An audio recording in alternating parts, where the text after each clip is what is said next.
Ekabo, like I always say. And today I have she's like how do I describe Mofe? Our relationship is kind of special, right? I won't say we're besties. I won't say we're acquaintances. I'll just say we have a special bond. We kind of like understand how we roll. I'll use that word. Yeah, right? yeah, I think I agree with that. Yes, understand how we roll. So, guys, I have here Mofe. Everybody knows that Yeti, but me, I call her Mofe. Oh, Yejide. Hi, everybody. All right, so let me read her bio. Mofe Runsewe. Runsewe. Thank you very much for correcting me. Before I come and spoil your name. It's a young and inspiring Nigerian who created an online travel company, Naija Nomads, after an eye-opening trip to Morocco in 2021. By the way, you guys are still going to do my trip to Morocco. Yeah, I know you've always. Oh, well, we get there. We will. Mofe started her travel platform in 2015 due to the lack of Nigerian travelers' stories. And there were no online resources that Nigerians could relate to, so she wanted to change that, and she did. That's why she created Nigerian Nomads, and it has evolved from a blog to a full company that provides all kinds of travel needs, from content to experiences. Yeah. Our head of the Nigerian Nomad, she calls herself head nomad. Head nomad. And I call her Nomad Mama. Yeah, head nomad. Yeah, that's what they call me. Yeah. Okay. Welcome. Thank you. Thanks for finally being here. Thank you so much. So this is a question I ask everybody when we start. How did you get here? Why tourism? Though we shared your story in your bio, but share more. Okay, it's funny because I am a trained lawyer. I have If you mess up with me, I got her. I actually have a master's degree in entertainment law. Wow. So my path was already, and my dad is a lawyer as well. So my path was already kind of like made, gonna be a lawyer, graduate from law school, go for my master's, take over the chambers and all of that, right? But unfortunately, I like that. In quotes. I went for my master's, and I think that was literally what changed my entire perspective of travel and tourism and everything, right? So I was a typical Nigerian that would go to the UK, the US, and do nothing exciting. I think the most exciting thing I had done when I had gone to the US was probably go shopping? No. I said exciting. I want to be sure. I had gone ice skating. No, I had done ice skating at the Rockefeller Center in New York, and then I had also gone skiing with my family, right? So at least those things were a bit exciting, different, right? But every other time we're going to our family friends' houses, just sitting down, shopping, just eating, doing the basic things, right? That, yeah. So when I went for my master's, I obviously, you know how UK schools are, right? Out of maybe 100 students, 95 of them will be foreigners, right? From different parts of the world. Tons of Nigerians, tons of Europeans, people from all over the world, Asians and everything, all over the world. And I was very, very intrigued and very excited by their stories, because people had, in my class, we used to have this mixers every Friday. Law students, so I mean, master students, not law students. I mean, we're already lawyers, right? Yeah. So master students, we had this Facebook platform, right? And then we would always go to different bars and clubs and things like that every Friday. And every Friday, you now meet different people. You meet people from Greece, from France, from Thailand, and I was very intrigued by their stories, right? And I happened to be in a Thai group. Those were my groups of friends, right? So one of them had this trip to Morocco. I mean, this is me, Nigerian. I think the only African country I had been to at that point was Ghana, right? I'd never been to any African country before. So, she was telling me, I'm going to Morocco in Africa. But I'm like, really? She's like, yeah. She's like, you've never been? I was like, no. She's like, you've never been. Exactly. And she now told me what the costs of the tickets were and everything. And it was just too good to be true. I'm like, nah, I have to. That was probably the cheapest trip I have ever gone on, and it literally changed the trajectory of my life, right? Wow. That trip cost me about maybe 40 something pounds. Really? A return trip, because Morocco and the UK, they're 3 hours away. It's true. It's not far at all. It was 3 hours away, and then she had already told me, they had booked a Riyadh, they had done this, they had done that, and I just needed to pay maybe £200 or something. It was really, really cheap. The visa process was very easy as well, because I was a student, and then I also grabbed one of my other friends, my Nigerian friends. I'm like, girl, I'm going to Morocco. Let's go. And she's like, okay, let's go. And we went. And believe me, I was like, nah, I have to see the world. Like, what in the world is this place? You know, I slept in the desert. I rode camels. I was overwhelmed with how right now, this Morocco trip is in my bucket list. I'm annoyed. I'm very annoyed. I was overwhelmed with how much I saw, and I was just there for like 5 nights, and it was a lot. It was so beautiful, and I was very, very open-minded. You know, I was trying out tagine. I was one of all those Nigerians that go to these countries. I'm like, I'm looking for jollof rice. This food does not have pepper. I'm like, no, I'm ready to taste everything. I'm ready to do everything. I'm ready to meet people. I'm ready to explore. And after that trip, I'm like, I have to see more. I had to see more. You know, so while in school, I went to Jersey. It's a place on the Channel Islands. It's one of all those little islands around the UK. So there's Jersey and Guernsey. I went to Jersey. So I was literally transported like back into time where you're riding like horses and carriages and things like that. It was nice, you know. Then I went to Turkey, and then when I came back home, I just continued that way, you know. I went to Gambia, Tanzania, different places, right? So now back to the resource thing that you had mentioned. Yes. So I would write all this because I'm a lawyer. I wouldn't say I like to write, but I can write, right? People say I write well. Let me just put it that way, right? So when I come back from these trips, you agree? It's true now. When I come back from I'm this, looking for information for a country, I used to go to your blog. Yeah. When I come back from these trips, I'll have friends tell me, oh, how did you get the visa? How did you do this? How did you do that? So what I used to do was once I come back, I know that I have a ton of people asking me questions. I'll just literally just put it on Microsoft Word, and then once they ask, I just send me your email address. I just share with them. Send me your email address, I share with them, and everything just had everything that you needed to know about the country, right? From a Nigerian traveler's perspective, you know. So the visa requirements, how much it will cost, the things to do, the flights as well, because you know our flights are quite limited, you know. So how do you go to Seychelles, for example, from Lagos? You either fly Ethiopian or you fly Kenyan or you fly, you know, all those details were there, you know, and then things to do, and then my own story as well, because my stories are always very hilarious. I mean, I got chased by a dog in Seychelles. My friend always has the most hilarious I know different things. Different things are always happening to me. I don't know. I don't know. So all sorts of crazy things are always happening to me. So I would always have like my own story to add to it and things like that. And people found it very interesting. I remember then I was still working in a law firm, and one of my colleagues was like, "Are you sure you don't want to start like a travel?" I know, like, don't you want to start like a travel blog?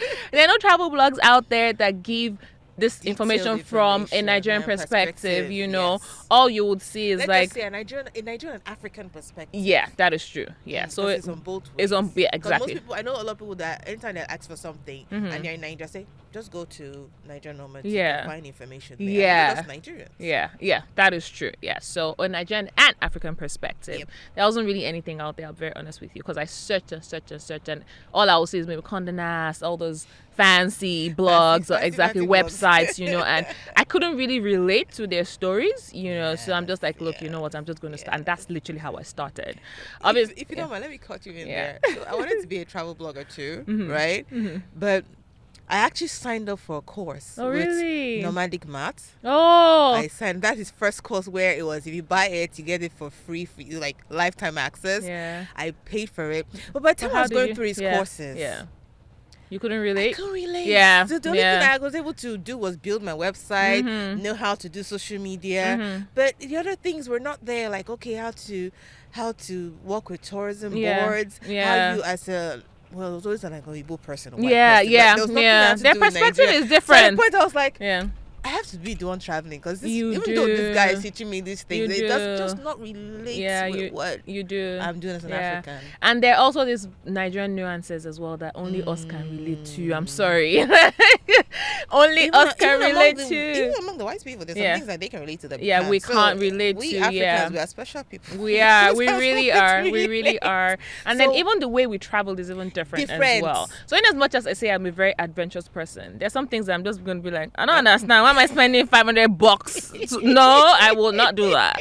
For example, gorilla trekking in Rwanda, I will never Pay for spend that. over $1,000 sponsored to see to mountain go. gorillas. Exactly. If I'm In fact, sponsored to go, last, we'll go and look for what they are acquiring. I even hear they're near Cross River. Yeah, exactly. Cross River, You know, you so can find them that's there. the thing. So I wouldn't do that, and I would not even encourage a typical, like, even if you're very, very adventurous and things, like $1,000 to see gorillas. Let me put that in perspective, guys. Because we have this thing here, Yeah. it's like saying I go abroad and I'm looking for jollof rice and rice. No, because I know I'm in another country. I want to experience that. Yeah, right? yeah. When I come back to my Nigeria, I'll eat my jollof rice Yeah, and amala and everything. yeah.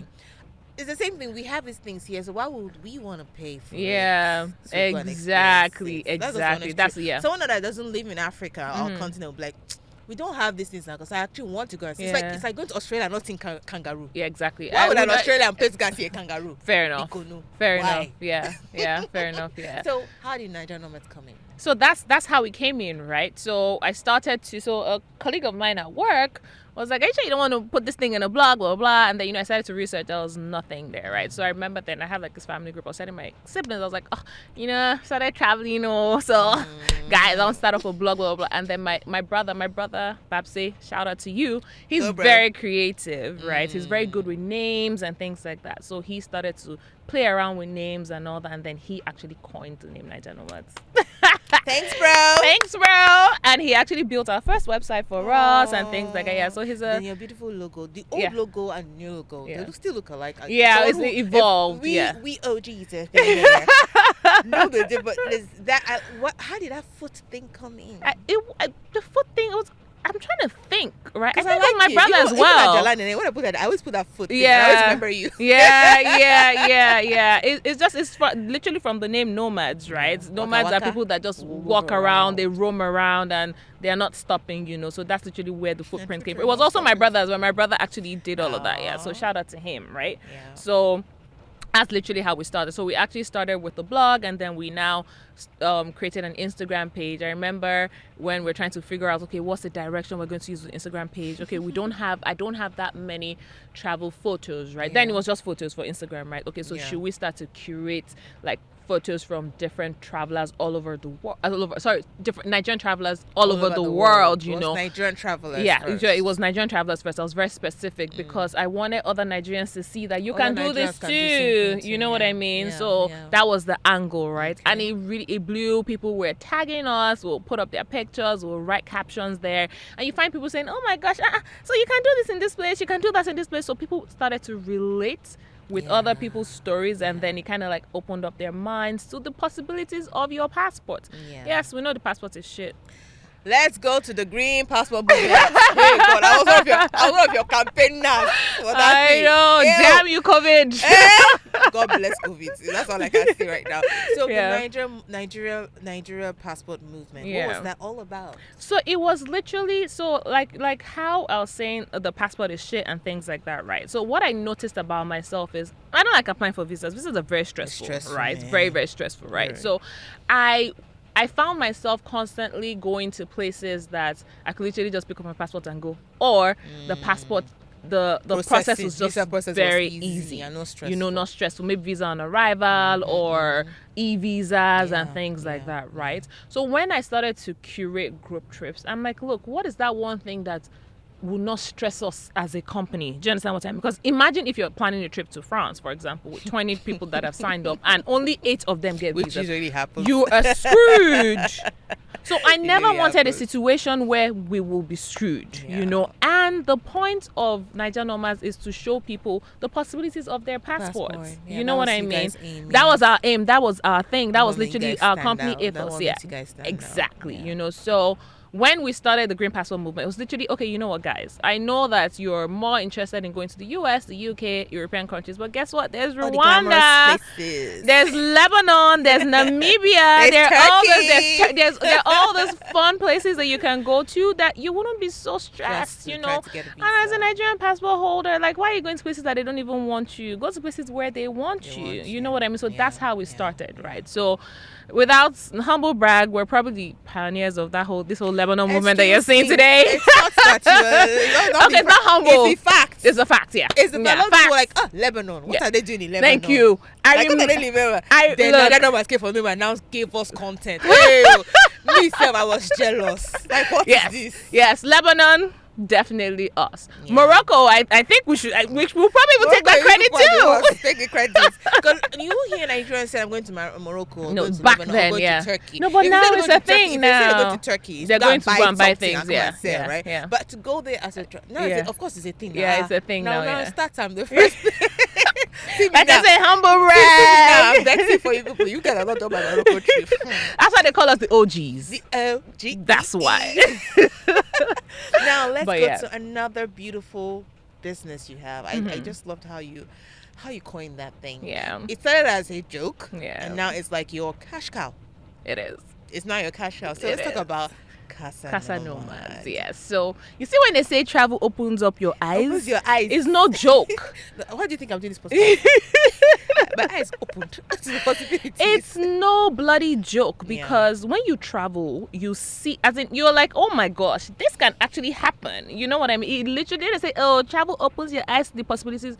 It's no joke because my second business, which is saying it really is my cash cow now. I saw that as a joke. Yeah, exactly. Right. I actually got the idea when I traveled to Lebanon. Right. So now there's the whole passport thing visa thing that we're dealing with, right? And another layer I felt was accommodation. I'm like, okay, look, how can we make these trips cheaper for like the average level 2 or level 1 banker? I'm just using that hypothetically, right? Okay, so somebody back then, somebody that was earning maybe like 200k per month and stuff like that, can the person save up for the next maybe like 6 months and be able to afford a trip? We're trying to make the trips more accessible and more affordable to like I don't want to say average. No, that's not the average Nigerian. Let's say the someone in the workforce. Yes. Yeah. Who's earning money. Who's earning good money. Looking for opportunity to go somewhere and relax, but it can't seem based on his or her. Yeah. This is my salary. Can you enable me to be able to pretty do that? much, right? So like and the most apart from flights, we can't really do anything about flights, right? The most expensive thing on the list will probably be accommodation, right? After transportation, it's accommodation, right? So we're thinking, okay, how do we make accommodation cheaper? Okay, there's this whole Airbnb thing. Then Airbnb was a thing. Yeah. The Airbnb thing that's going on, blah blah blah. I had never stayed in an Airbnb before because my own travel back then, before I started Naija Nomads, I would say I'm a mid to a luxe traveler. I will stay in a nice hotel, but not a lot of people can afford that, So I'm like, okay, how do we make it a bit more affordable but for still like, luxurious in a very nice way. Exactly. Right. Yes. So I'm like, okay, Airbnb, why not? Right. So this is me, crazy me. I've never been to Lebanon before. I put Lebanon on our itinerary of 2019. Yeah, I've never been to Lebanon before in my life. See what I say? I've never stayed in an Airbnb before. I carry my leg, put Airbnb inside our accommodation option. And I'm not even gonna lie, I was terrified. I was like, God, terrified. What am I doing? I'm taking and you're carrying people that and guess what? Lebanon was not even one of the trips that we thought was going to be a high whatever. But guess what? That was out. Yes, it did, because we did Morocco right before Lebanon, and Morocco gave people a lot of FOMO. Like oh my gosh, I have to go with these people. FOMO. So Morocco was our first in 2019, and they're already giving you and it was giving us that buzz, like, right? So everybody was like, okay, they're going to Lebanon, I'm going to go with them. Do you understand? We had lots of people worried about the trip, right? But they're like, oh, we're going to go. Normal. Yeah, we're going to go to Lebanon, and then because of the Airbnb aspect, because I also wanted to make it more attractive because it's Lebanon. If it was too expensive, people were like, what's going on there? What on? You know how Nigerians can be, right? So we made it very as affordable as possible. Our Lebanon trip was $1,200, which is which is about 500 and something. I know. Which is about it was about 500 and something K for 7 nights. Yes. And it covered. That was sorry guys. Sorry, that was freaking cheap. Even me, I was like, if I save this thing, I would have gone. Don't remind me. It was 500 and something 1,000 naira, accommodation, flights, everything, everything. visas, everything was sorted, and 2 meals God, per when day. I went back to those days. I know. Continue. Anyway, so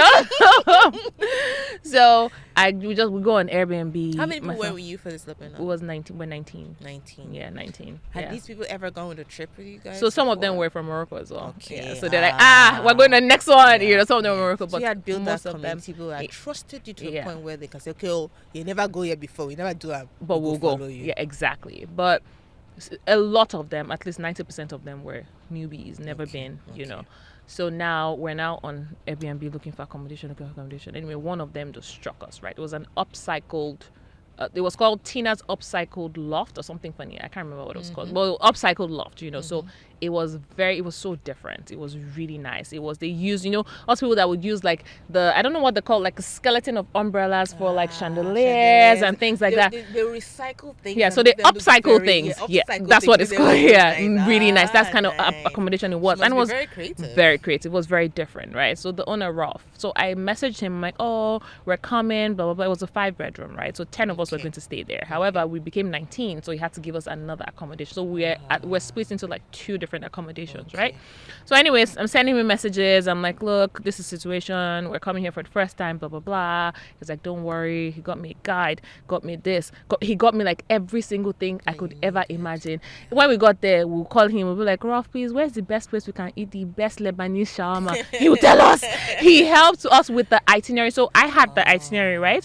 I sent it to him. He tweaked everything for me and said, okay, that will work for us, you know. Do this on this day, do this on that day. This place is not really 2 hours. There's traffic, so maybe budget like 2 hours, 30 minutes, things like that. Tell you exactly what you needed. Thank you. That's exactly what he did, right? And we went there and we had such a Don't remind me, Joe.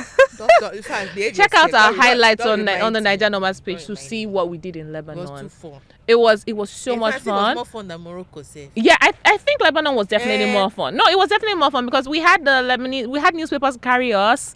Oh yes, it was. I remember when you guys were dancing on the roof. That club, that's like Nigerians and Lebanese. Go night. Oh my gosh, you remember? Wait, excuse me. You stalked us. You did. I don't understand. I think you understand that one of your OGs. Yeah, we. Oh my God, we danced. We now went into the setters. Now make us feel bad. You take 5 pictures. Color coordination. Yeah. Oh my God, high five. I just remember these people. You guys don't wear in our brochures. Yeah, in our brochures, we used to tell people, oh, so there's a day we have our photo shoot day. So I remember the Morocco one. We said the theme was color block, right? Yes. So everybody had to come in like a block of colors. And that Morocco picture happens to be one of our best pictures. It's on your website. Yeah, it is. It is one of our bestest pictures out there, right? Because you guys look like you're in the desert. We were in the desert. Yeah, we slept over in the desert. Yeah, it was so nice. Yeah, back to Lebanon, back to Casa Nomads. We've diverted. Yeah. So anyway, we got in there. Our host was fantastic. And then the way I felt, I'm like, oh gosh, I need people to come into this Lagos and feel that way. Yeah, that's literally how my Airbnb thing came about, right? And I was moving houses. So I'm just like, instead of me just letting go of my house, my apartment, why don't I convert it into an Airbnb? Okay, let me see what Lagos Airbnb has to offer. I go on the Airbnb websites, as usual, very boring, hotel rooms, you know, things like that. Nothing had character. It was just blah and blah. And I'm like, okay, you know what? I need to do something that will literally knock people off their socks, you know, and which is what I did with my first 3-bedroom Airbnb, right? So every room was themed, you know. There was one that was themed like Tanzania. It was themed. It was nice. We were getting bookings left, right, and center. To the point that even me, I tried to get all my friends. So everything was blocked. I started begging, make una look for a place. My friends coming. Yeah, I remember. So, you know, that's literally how Casa Nomads came about, right? Yeah. So we're talking. I've been at it since 2019. Up until now, right? And so you can imagine, so that's 5 years, you know. So when people say, oh, you're balling, I'm like, I've paid my dues. Yep. I have paid my dues. I have grown over time. I started with mine. I started to manage for people. I dropped the people.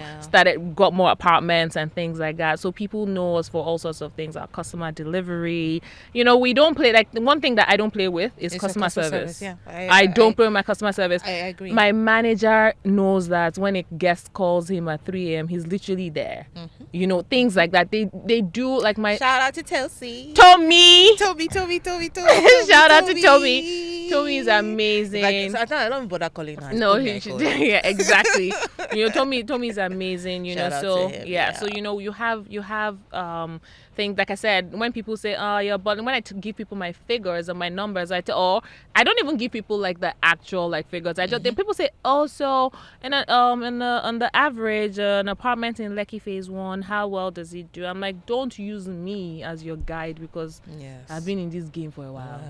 That's why they call me the OG. We the OGs, girl. Yeah, I've been in this game for a while. So when I tell you I do 26 to 28 nights per month, don't be like, you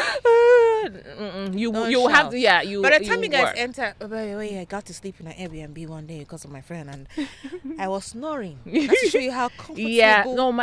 Beds. I don't play with my beds. No, the bed. I said I don't play with my beds. My friend, I told him, you were snoring. I said, I don't snore. She said, you snore.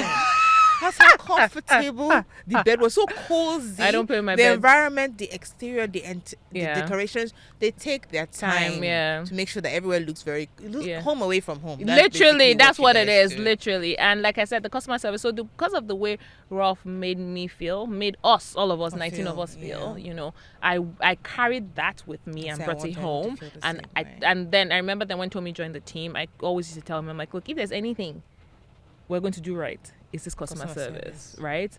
Let your guests call you and say, oh, please, where I can get jollof rice. You should have an answer to that question. So it means that wherever your Airbnb is or wherever your home is, you need to know that environment in and out. Very well. Know that environment very, very well. You're literally like their guide in Lagos. Yes, you are their guide. You are their guide in Lagos. You know what I mean? So let them feel comfortable enough to, even if you don't even have the answer to that question, like, you know what, can I get back to you in like 2 minutes? And you go and quickly research or call and be like, do you know where we can get this? Our guest is looking for. There was one time, gosh, let me tell you how crazy we are. Let me actually tell you how crazy we are. I don't know if you remember, there was one time there was scarcity of grapes. Yes. In Lagos. It was like 2 years ago or something. Like there was scarcity. I don't know what happened, but there was no grapes anywhere, right? And we had this guest that was obsessed with grapes. He really, really wanted. Do you know that we found grapes? Where did you find it? I don't know where Tommy found. Tommy found it. Tommy found grapes. I guess was so happy. With you can imagine somebody that has been looking for grapes for like maybe like 3 or 4 days, and then you now find grapes for this person. Do you think the person will not come back? He will come back. If I don't even bring people along with you, understand? It might sound so little. It might sound so silly, but those are the little things that we do. You know what I mean? That will make you stand out. And I feel like a lot of Nigerian businesses don't understand. We don't have customer service. Because really think about it, how much are grapes? Back then, grapes were like, what, 2K? 2009. Do you understand? In my hood, it's still there in the mainland. It's like 1.5. Yeah. If you find it more, they say 1.8. Exactly. So maybe like 2K. Do you understand? So what is 2K compared to a long-time guest that will keep coming and will keep referring your business to other people and things like that? Because of your customer service, it's all those little things that actually make you stand out. Okay. We're right now in a building that we don't own the building. We own a couple of apartments in the building, right? So things like the way the facilities are maintained are beyond our control, right? So you have some times where the guests tell you, oh, the water is not running, or there's no, the lift isn't working. One time we had like serious issues with our lift and things like that. A typical Nigerian business owner is like, it's not my fault, it's the facility, blah, blah, blah, nothing I can do. But believe you me, the next day you will see cupcakes in your room. As Ali say, as a compensation. Yes. Or where exactly, like, or we couldn't handle it, but this is exactly. Or if the situation is for the entire day, you're not paying for that night. You're going to be refunded for that night. Like it just goes without saying. And you know what? This is very important because tourism is about customer service. I think a lot of us are getting it wrong. Yeah, that's the bedrock of our entire business. That's the bedrock of our whole business. Any other business though, but tourism, hospitality, it's a customer centric. Yeah, that's why it's called hospitality, right? It's from the word hospitable. Hospitable. Yeah, literally, Know that. All right, so let's go to personal things about you. No, God. I know a lot about you, but let me ask you. So 3 things that people don't know about you Oh my God. that you like to share? Or if you don't know things, that 3 things, at least 3 things that people should know about you. Okay, 3 things that people This don't one, if you know. don't mention it, I'll mention it on your behalf. Which one? Continue. Okay, I was going to say that I learned how to ride a bike maybe like 3 years ago. I couldn't ride a bike.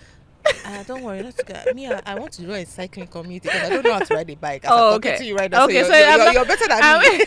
I'm definitely better than you. The second one is I don't know. People do a lot of things. What's the one that you're going to mention? No, finish mentioning first. Okay, Don't so spoil the shine for me. Okay, so let me. I'm thinking about something adventurous or whatever that I have done. That okay, like I said, like we already said that crazy things always happen to me, right? So one time I went paragliding in Turkey, and I threw up on my instructor twice. I actually barfed in the air, guys. I have the video. I not realized, girl. I didn't realize that I had any form of motion sickness or anything like that. Adrenaline junkie now. I was like, okay, paragliding, let's go. And it was in Turkey, Pamukkale. So we had like those snow-capped, I won't call them mountains, but let's call them mountains, right? So the snow-capped mountain. I'm like, nah, I have to see this from the top. So I went paragliding, I was gliding was good and everything. So the guy was like, oh, show you tricks, show you. I was like, yeah, show me tricks. Then he started to swerve and, I was like, why is my tummy feeling woozy? The next thing, I just, don't ask me where it went. Just don't ask me. Yeah. And it happened the second time. Don't ask me any questions. But yeah, that's the second thing. Number 3. I don't know. I'm a very nice person, I guess. She's a mom of 2 beautiful kids. Oh yeah, but everybody knows that. Yeah. I was gonna say the adrenaline junkie part. If you didn't say it, I am definitely. You're an inspiration to us moms. That it's not because you're a mother you cannot jump off a cliff or jump off a plane. Yeah. I've done that as well. Yeah. All right. So as we wrap this up, what advice do you have for people coming into the industry that want to start as a business? All right, then we already there here. What advice do you have for us? And then our elders, the veterans, what questions do you have for them? So I always ask that question for those coming in, those of us already in the industry, and those who've been there for a long time. What message do you have for these 3 people? Okay, so for those coming in, I would say just talking about tourism generally, right? Not necessarily like travel. So travel, hospitality, everything. So for those coming in, I would say, I think you need to actually like research properly and speak to people. Do you understand what I mean? I'll give you an example. I'll talk about like the Airbnb aspect, right? I find some people that want to set up Airbnb saying, no, I'll set up an Airbnb and then their apartments are in Abraham Adesoya or Aja and things like that. I'm like, what are you doing? Like, are you not asking questions? If you go to like a Dubai, for example, where would you want to stay? You want to stay bang in the center. Think about Lagos that way. Where is the center of Lagos? Like if you have no business taking your business down, all the way there. There's traffic, there are all sorts of things. Do you understand what I'm saying? So ask the right questions. If you need to pay for a consultation, you can pay me because we do that.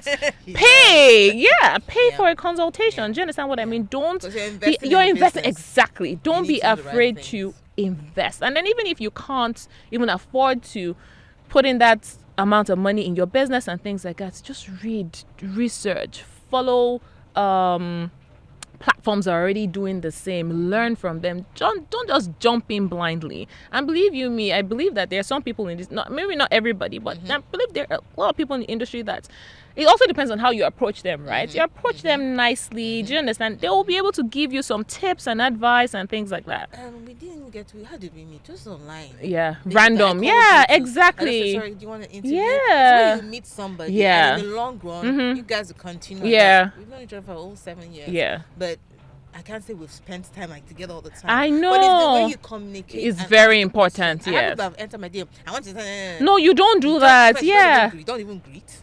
You don't even like your pictures. You're not even a part of the community. You don't greet. You don't greet. say, oh, I read this about you. At least go and look for something online. Research. Say, I like what you said. Yeah. Then they cannot ask you a question. Don't just enter in my DM. And just say, oh, I see what you're is there, baby? I want to. Yeah, exactly. I I'll not even. I don't even don't even respond to DMs anyways. So yeah, fair enough. Yeah. Okay. So that's what I would say for newbies, and don't be afraid, just if you feel it's something that, and don't do this because you're looking for money, you better be passionate about it, because if it's money, Mofe, you say it again.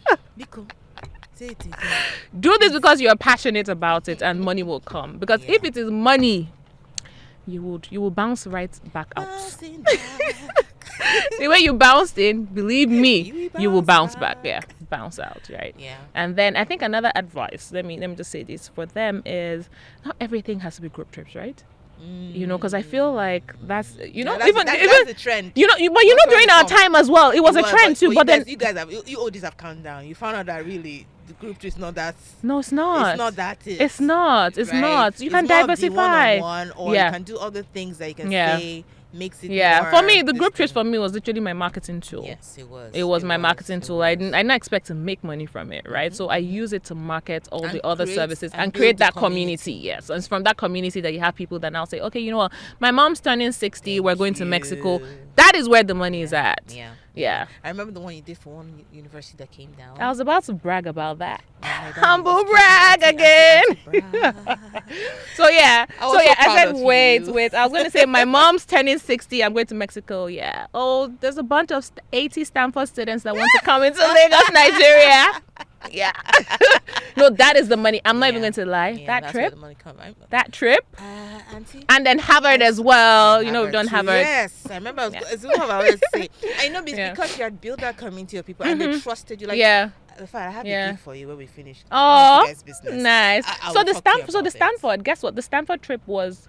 We got the gig from someone that came for our very first Rwanda trip, which is why I say the group trips are not is the means to an end. Yes, you know what I mean? It's the marketing tool. So don't think that. Yeah, exactly. So there's so many other things you can do. I don't know how content creation as in terms of travel does in Nigeria. You know what I mean? I don't know if you're doing like strictly content. I don't know if you get like sponsored trips and like your American or British counterparts.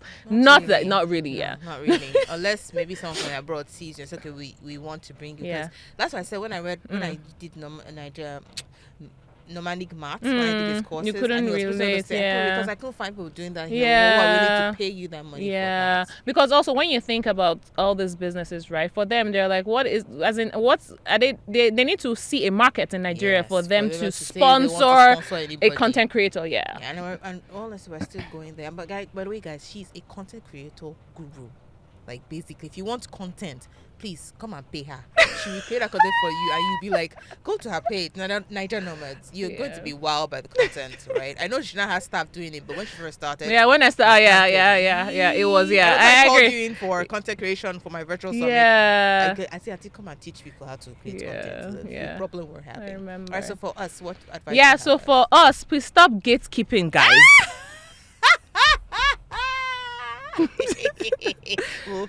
Stop. What? I like that. No, but it's the truth. Y'all need to stop gatekeeping. Do you understand? Like, I mean, the younger ones, I don't know why. I'm not old though, please. I'm old, but yeah. Just stop. I'm like proud growing old. Just OG. Just I feel like you should be more. I find us to be very closed. We're always from oh geez, we're the ones that started. We need it. Okay, guys. It's okay, we know that, but right. We need to be more, be more open and be more, and even if you want people to pay for these things that your knowledge, people are ready to pay. Those who are put serious, it out there. Those are serious. Exactly. Put it out there as a course or whatever. Be willing to teach people because a lot of them don't know. You see people. They make a lot of mistakes. They do. And if I'm being honest with you, I'm also guilty of this as well. Me and some of my friends were like, these ones have started group trips again. I will laugh. I know why. We'll say, don't worry, welcome. But I like that thing, stop gatekeeping. I think that's the reason why if you see me, I do things that I try to bring in the younger ones, our sets, and the older ones together. We can't throw ourselves away. No, we can't. We can't. You didn't get here by yourself. No, I didn't. You didn't. You had aunties, uncles, friends, older ones. I know you were very close to your elder ones who guided you through. So if we're not going to do the same thing for these younger ones, how? And I know I'm only one person. So that bringing together networking events is usually very, very... I'm not making money from those things. I'm just doing it because I want to bridge in. And we can't throw the older ones. They're the ones that created the path for us. We just made it more beautiful, more more fun, more now, now-ish, So that gatekeeping, now. You're very true. Yeah, we need to stop gatekeeping. And I also feel like we in the, I guess you call us we in the middle, right? Yeah, we're in the middle. Yeah, we're the middle. We're the middle children. Yeah. Okay, so I feel like we're in the middle. I feel like we should be, because you already do that, all those community events and things like that. I feel like we should do more of it. Yeah. Because like that one that we did, I saw the feedback. I'm just like, we need to do this thing again, but now money kill him. I shared the figure. I scroll back with you and Lola. It was really nice. But I'm like, I beg, it's expensive to do, but it's nice to do. It is expensive. It is nice. Let me say it here too. When we come to you organizations for sponsorship, it's not because we are just looking for the money. We just want to create that opportunity, and of course, tourism is not a it's not cheap, it's not expensive, but it's something that if you don't invest in it, you're not able to get the results you're looking for. So that's why if we want to do these events, we reach out to you guys. It's not for we want to put. And you now give us a la. Yeah, you not give us a la. It's not fair. So it's things like this we wish that we could have organizations who actually like tourism or who can actually kind of like linked to tourism to help us sponsor these events. Or that they see value in tourism, because I understand obviously for an organization they need to see value, right? Return of investment. Yeah, so if they see value in it, then why not? But I agree with you. So I feel like we should do a lot more community events, because we don't have a lot of that. And we've always had this issue from day one. Yeah, from day one. We always used to complain.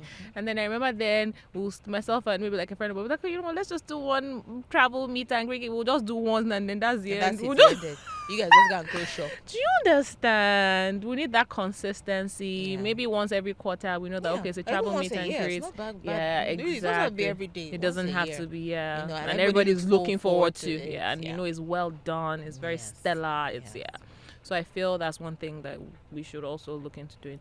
Now for the elders, I don't even know, to be honest. What advice can I possibly give them?